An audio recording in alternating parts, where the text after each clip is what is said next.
membahas dengan judul Prinsip Dasar Etika Kristen tentang Perang, sebuah tinjauan terhadap pasifisme dan just war theory. Dengan saya, Raro, dan Rara.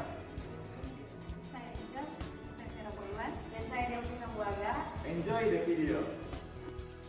Prinsip Dasar Etika Kristen tentang Perang, sebuah tinjauan terhadap pasif dan just war theory.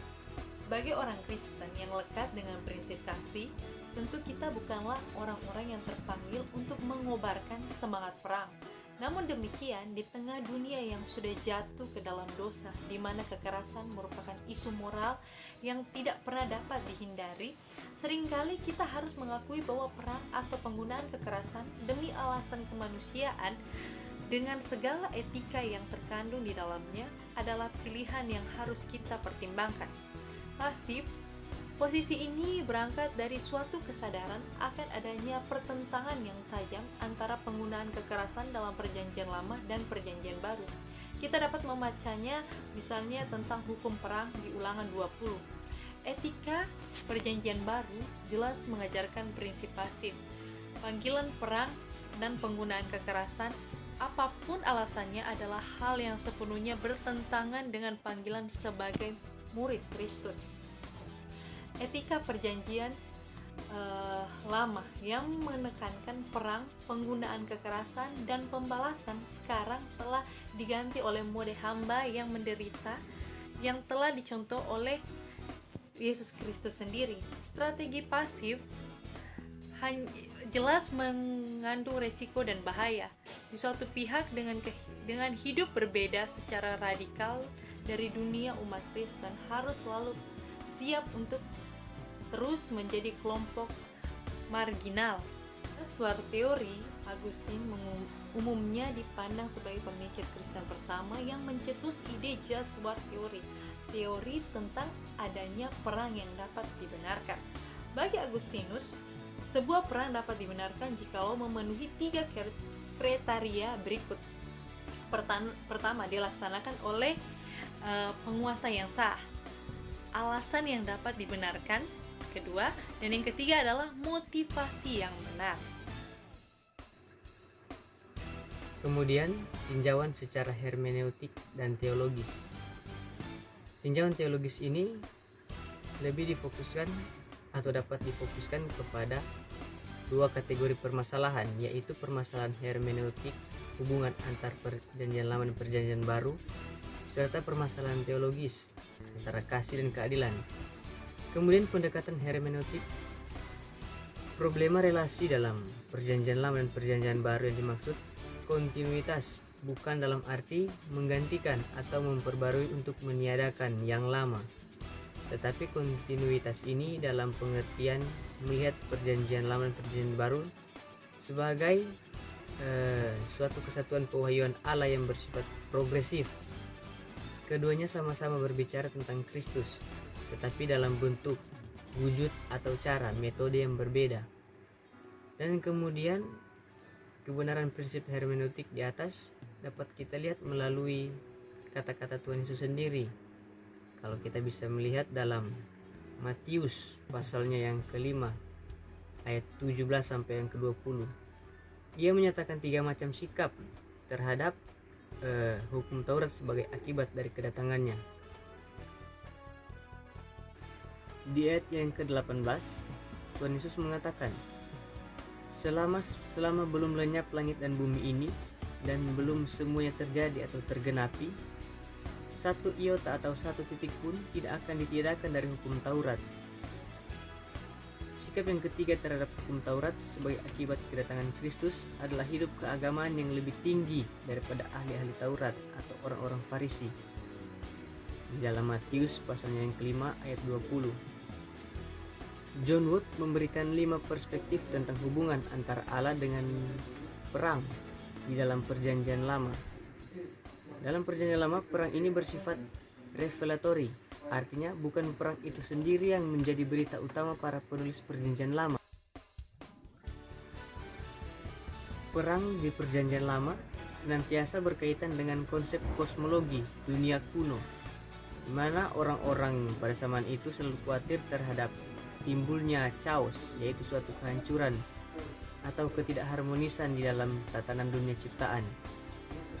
Perang dalam Perjanjian Lama bersangkut paut dengan pembuktian iman bangsa Israel bahwa Allah yang mereka sembah adalah Allah yang bertindak dalam sejarah. Umat Allah saat itu percaya bahwa Allah adalah Allah yang hadir dalam setiap aspek sejarah, termasuk dalam perang. Sekalipun Allah adalah Allah yang mengizinkan perang sebagai salah satu sarana untuk menyatakan kebesarannya, namun ini bukan sebuah legitimasi bagi Israel untuk memutuskan perang. Kehadiran Kristus dengan hukum perang dalam Perjanjian Lama, secara rohani kita dapat berkata bahwa kedatangan Kristus adalah untuk berperang dengan dosa, ketidakadilan dan chaos. Secara sosial, apakah perang masih merupakan sarana yang dapat dibenarkan?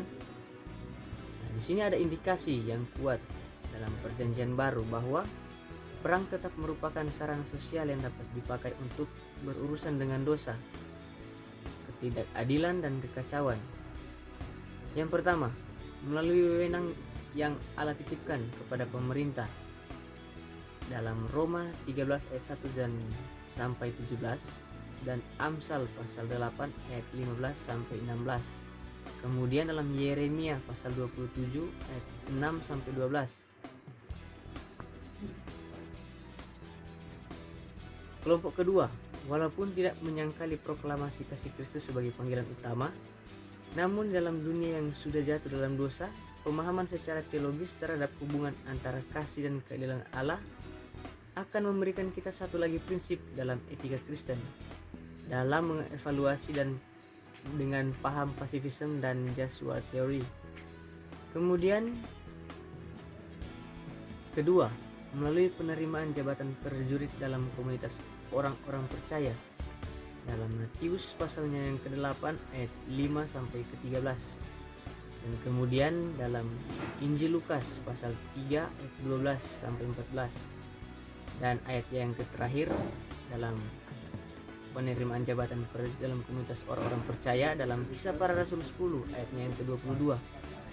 Dan kemudian pendekatan teologis hubungan antara kasih dan keadilan.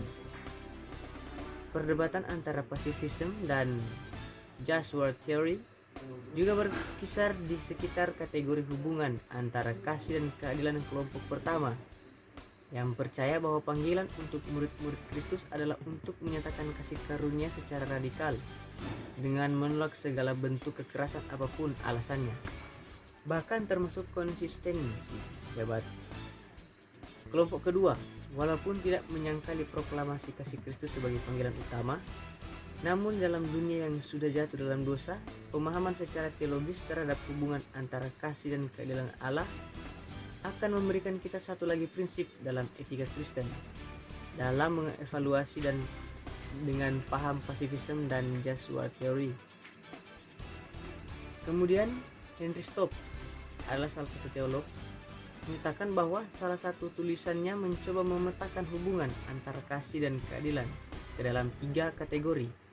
Yang pertama, dalam karya penebusan Allah, dan yang kedua, aktivitas manusia karena arena sosial, dan yang terakhir ketiga, aktivitas manusia dalam relasi pribadi dengan sesama. Jadi kesimpulan dari materi kami, sekalipun pada dasarnya posisi Joshua teori lebih dapat dipertanggungjawabkan kebenarannya secara hermeneutik dan teologis, kita tetap melihat bahwa mestinya kedua posisi ini antara hermeneutik dan teologis, posisi mereka tidak dipertentangkan secara tajam. Umat Kristen yang menerima paham pasifisme dan mereka adalah orang-orang yang secara aktif mengusahakan kedamaian dunia dengan cara menolak sama sekali aspek violence, termasuk profesi-profesi tertentu seperti prajurit yang sifatnya membuka peluang bagi penggunaan kekerasan. Hal yang terakhir memang harus diakui sangat berlebihan, namun sejauh mereka adalah orang-orang yang berangkat dari asumsi damai, maka pada hakikatnya pasifisme tidak bertentangan dengan Joshua teori. Orang-orang yang mempercayai adanya perang yang dapat dibenarkan, asumsi dasarnya bukan kekerasan atau peperangan, tapi juga kedamaian.